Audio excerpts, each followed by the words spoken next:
Hi friends, good morning అందరికీ. ఎలా ఉన్నారు? బాగున్నారా? ఈరోజు నా బ్రేక్ఫాస్ట్ మొలకలు కాజు, పచ్చి కాజు అంటే ఖర్జూరు, పండు ఖర్జూరు మొలకలు. ఒకటి బనానా ఉంటే వేసినాను. అయితే కొందరికి మొలకలు అంటే తినాలనిపించదు. ఇదేంది మీకు అర్థమై ఉంటుంది. కొంచెం తేనె కూడా యాడ్ చేసుకోవాలి. తేనె యాడ్ చేసుకుంటే కొంచెం తీయగా టేస్టీగా ఉంటుంది.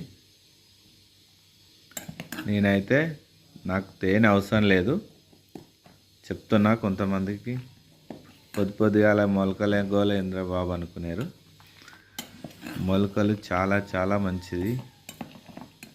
అన్నీ పల్లీలు, శనగలు, పెసర్లు, బొబ్బర్లు, కొంచెం అల్లం కూడా ముక్కలుగా కట్ చేసుకొని కలుపుకోవచ్చు ఇందులో. ఓకేనా ఫ్రెండ్స్? ఎర్లీ మార్నింగ్ వారానికి ఒక్కసారన్నా ట్రై చేయండి, చాలా మంచిది. ఉంటాను ఫ్రెండ్స్, నెక్స్ట్ వీడియోలో కలుస్తాను. బాయ్.